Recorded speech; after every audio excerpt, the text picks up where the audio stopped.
Hi, and welcome to my YouTube channel. I'm Akaeda-chan. So, what is Storytime? It's a series of short stories that you can listen to here on my YouTube channel. I've put a lot of work into producing the best experience possible for you. This is episode 1, and the story I'm going to read this time is Experimental. I wrote it this summer, and it's dedicated to one of the most brilliant actors I've seen so far. Zach Villa, whose work on American Horror Story 1984 inspired me to write this story. So, I hope you enjoy, and please plug in your headphones. Let's start. Experimental. I was sitting in a big green armchair in Oliphant House, where she kept her office. Boss lady. I wonder why she kept that sign on her desk. To keep her patients in check? To up her status? It amused me. That's what it did. I laughed inside and put up half a smile, which you probably noticed. So, Ciara, have you collected all your belongings? The lady doctor said. What? My belongings? No? Well, that's okay. We can send for them later. I assume you can give up the key to your apartment. Why? I asked, blinking like an idiot. Well, your first day of voluntary treatment is about to begin. We discussed this before, Miss Young. I tried to think hard, but had no idea what she was talking about. This is a hospital for voluntary closed-ward treatment, including the one you applied for. You remember? The form said, I'd like to apply for an experimental course of treatment. Those elected will be informed later. Miss Young, you were lucky enough to be elected. She continued, your movements will be somewhat restricted. This is a closed ward after all, but we will take good care of you and monitor your health frequently. You've made the right choice, she said with a smile and showed me out. At first, I was numb. Then waves of anxiety took over me. What had I done? Well, I had tried to kill myself a few months back, but that wasn't news. A few friends knew about it, since they had escorted me back home from the hospital. As much as it'd been a nice gesture of friendship to reminisce on, I'd rather been feeling a complete shame and humiliation of my own creation. And once again, I was suffering from my own stupid actions. You were elected. For what exactly? I looked at the pills the nurses offered me and gulped them down with a sour taste of contempt, then put my head gently against my pillow. I let the situation sink in, and the salty tears ran free. An acute ward, then closed windows and doors, no exit without permission. And I had signed myself in for the next 3 months. I couldn't believe it.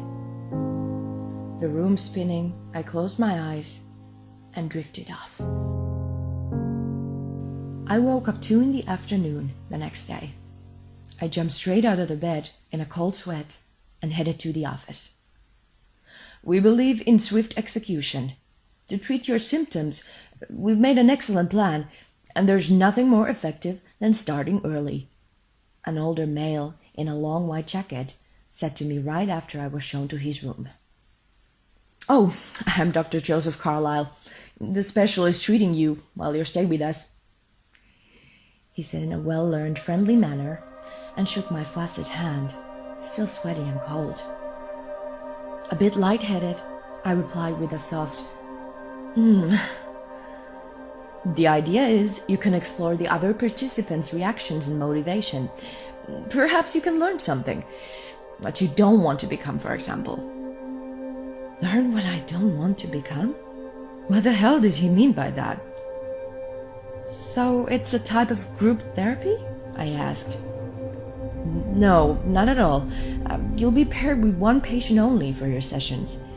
We believe we've made the right choice in your case. he said with a smirk that was surely meant to be assuring, but only left me confused. With your disorder, Miss Young, you have a slight risk of psychosis. Sometimes preventive work is giving a moral shock to your system. So, today you'll meet someone with a very violent past and numerous psychotic breaks. Perhaps that'll motivate you to keep taking your meds. Mr. Patchley has refused to take his and, well, you may see the results yourself today. A sweat surfaced on my skin. We'll begin soon, the doctor said, and showed me out of the room. I felt waves of trepidation move through my body. I kept walking along the hall, just to get the uneasiness off my chest. What was to come? I hadn't expected anything like this. Then again, I hadn't had expectations at all. I was led into something that looked like a small conference room. There was a man, not much older than me, already sitting and waiting in a chair. He kept his dark brown eyes pinned on me from the moment I entered. I barely sat down when he already started talking. I'm Ricky B, as in... He flew his hand across the air in a wave-like motion and made a buzzing sound. You know, bees, the creative, hard-working little champs you step on every summer, and they sting like hell. He smirked and let out an extremely off-putting, shrill laugh. I kept silent. This was what they thought would cure me? Seeing a lunatic at work? I bet you have some pretty name, like Cindy or Bella. No, don't tell me. You are... It's, He kept muttering and breathing heavily at me. I found it unnerving, so I opened my mouth. My name is Ciara, I said. I knew that! What'd you tell me? He said, standing up from the chair, hand-fisted. Two nurses in the corner of the room moved a few steps closer, ready to take over.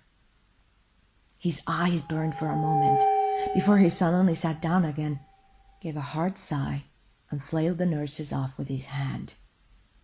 I'm fine. Take a pill, Agnes, he said to one of the nurses and smiled in amusement. So, where were we, doctor? Can you properly introduce my new partner in crime? He exclaimed, and laughed really hard at his own joke. Really? I thought again. This was supposed to help me. The sessions continued as weeks rolled on. I didn't learn much, except how angry Ricky could become when questioned for his antiques. Before one session, I asked Dr. Carlyle how many more he was planning for. Truth be told, Ciara, we're calling this off. The board and I have made an evaluation of the situation, and it seems we've made a mistake, he said, looking down and swallowed. Really? I said, my eyes widening. Yes. All we have to do is tell Ricky this'll be the final session, he said quietly. I entered the room with him and saw Ricky already sitting there. The doctor explained the situation as calmly as he could. So, this will be the last session between you two, he said with a steady voice. Only seconds later, Ricky grimaced with contempt and rage and shot from his chair over to mine and took a hold of my neck with his left arm. In his right hand, he had what looked like a sharpened butter knife. One step closer and I'll stab her, he yelled. The doctor and nurses, left speechless, couldn't do anything when Ricky took off with me from the side of his arm and rampaged his way through the cafeteria and found his way to the biggest window facing the garden outside. He looked at the window with enthusiasm, and then me. No, you won't you? I said, and right after, he pulled me through with him. I felt the glass cut my skin, but that was nothing compared to the pain in my knees after falling 5 feet. Ricky stood up and dragged me with him. I didn't protest. I was too scared for my life. We ran until he saw an old man standing by his car, pushed him aside, and told me to get in. I did as he said, even though a voice in the back of my head told me not to. Then, driving off recklessly, he opened the glove box and smirked.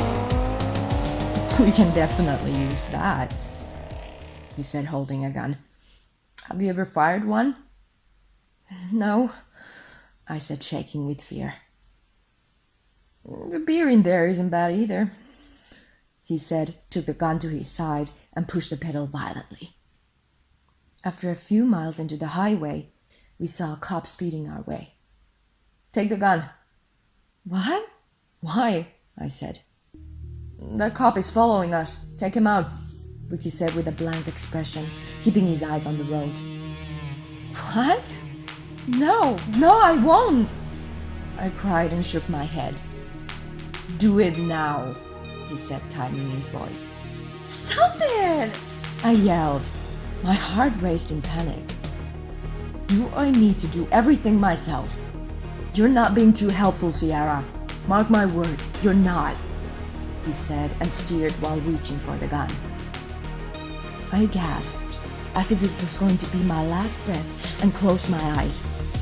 I heard a shot, and next saw the police car fishtail off the road. "Oh my God!" I screamed and pulled back in my seat, looking back one more time at the crashed car, before Ricky pushed the pedal to the floor again. "Hand me the beer," he ordered. "You're driving!" "I just killed a man. Does it look like I care?" he said with a piercing stare. Silently, I handed over the beer. We landed a small motel room in the middle of God knows where. No phones, nothing. Not even a fridge. Ricky jumped on the bed with a gun and gave me a firm stare. "Come on, relax. We're good now." "Far from it," I said, standing at a distance, still nervous from what had happened. Here I was, sharing a motel room with an insane killer. A room with 70s brightly colored flower tapestry, which didn't make it any better. "Sit with me," he ordered. I didn't reply. I kept looking around for a way to escape. "Baby cheeks, you should lighten up. Life's a party, not a funeral." "Well, for us it isn't. Sit down." I couldn't believe this. "What did you call me?" I said. "You have cute, chubby cheeks, just like a baby. That's what," he said with an undisrupted stare. "You're saying I'm fat?" "Sit, or I'll shoot you, and then you'll definitely sit, to the sound of my bullets," he said, raising his voice just enough so that I followed his orders. "So, how'd you try to off yourself?" he asked, with a straight face. "Excuse me?" "I read the file they gave me. Don't pretend you didn't. So, tell me," he said, and popped another beer open. "Pills? Just pills?" I said, trying to cover my nervousness with a small sigh. "That's the coward's way out. I prefer a shot in the head. There's something poetic about it, I guess, maybe," he said, and gulped down half a can all at once. You're I stammered. "What? Crazy? Just try me," he said, flashing his teeth in a grimace. My chin trembled as tears came out, and my whole body followed. I felt like I was trapped in a bad dream. Ricky sat up and stared at me.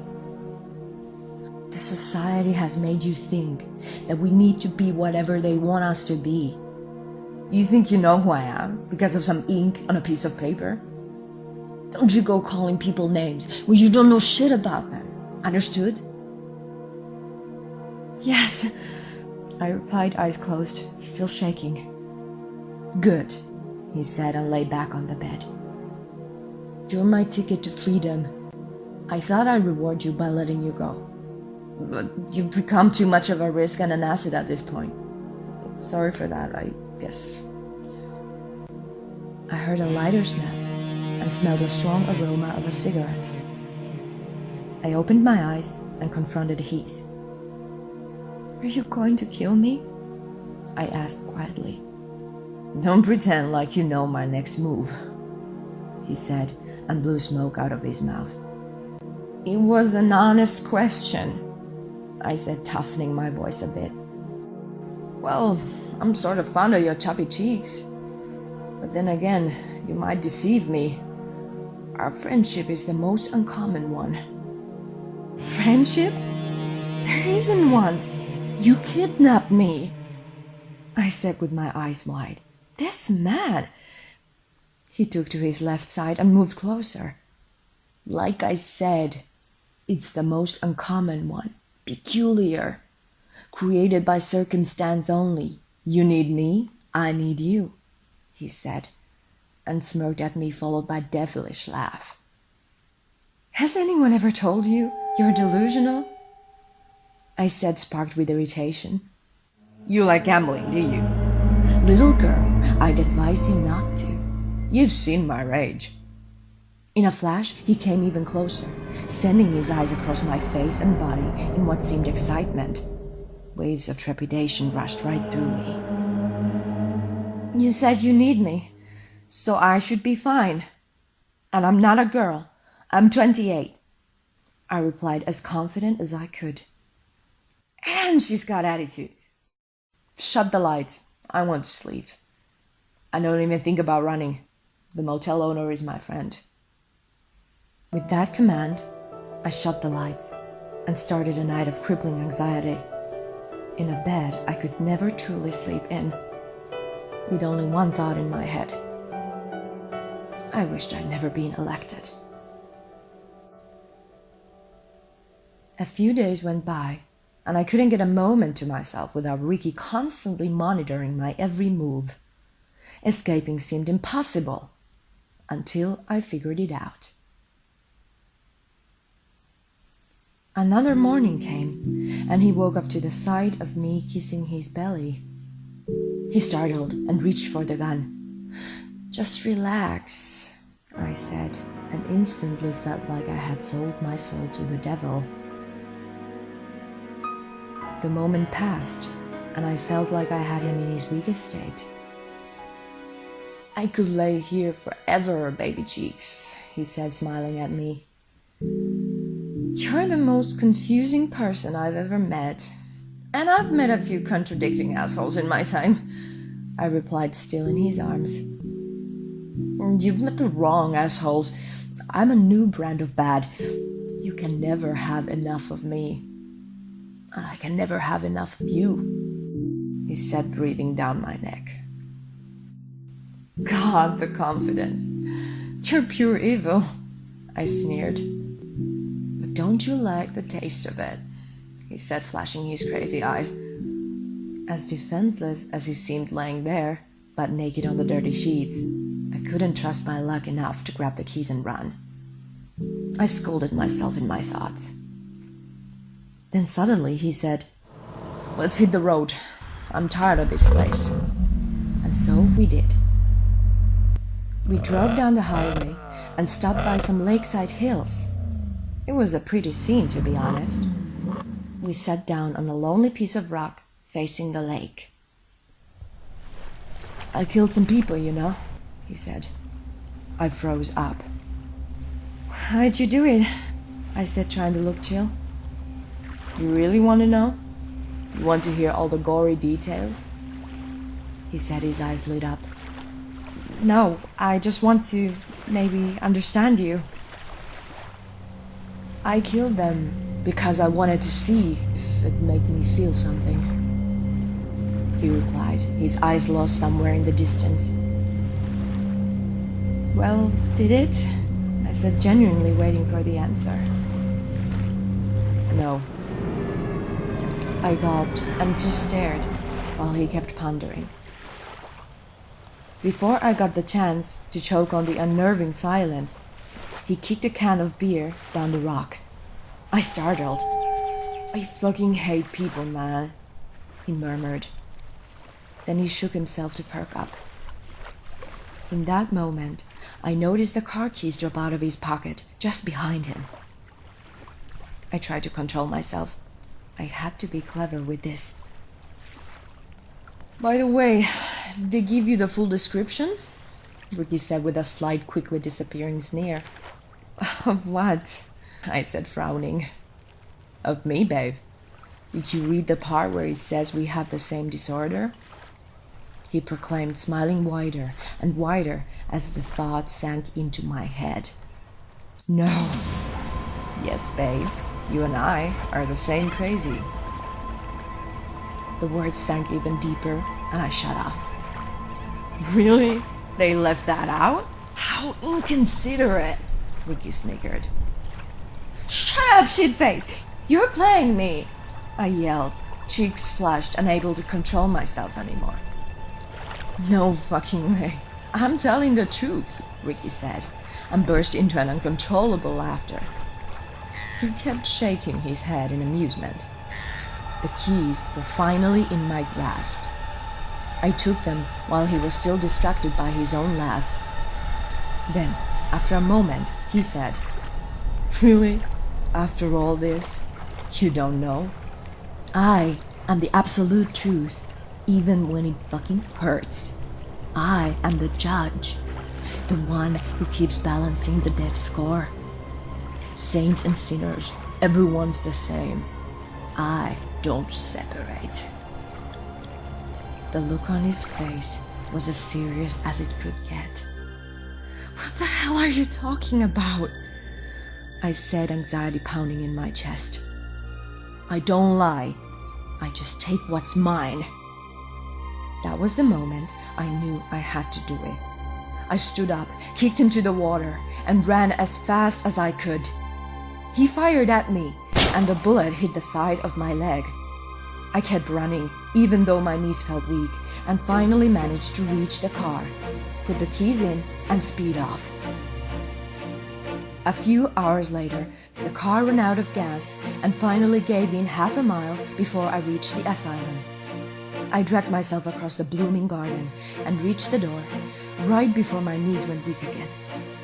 I opened the door with my left hand while the right one was holding my still bleeding right leg.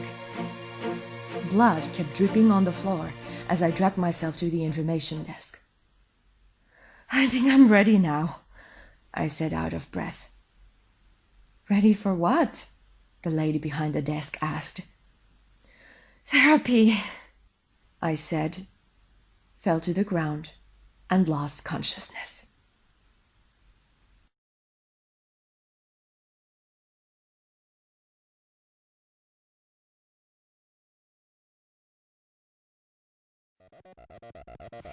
Hey, before I forget, please go follow my Facebook and my Instagram account.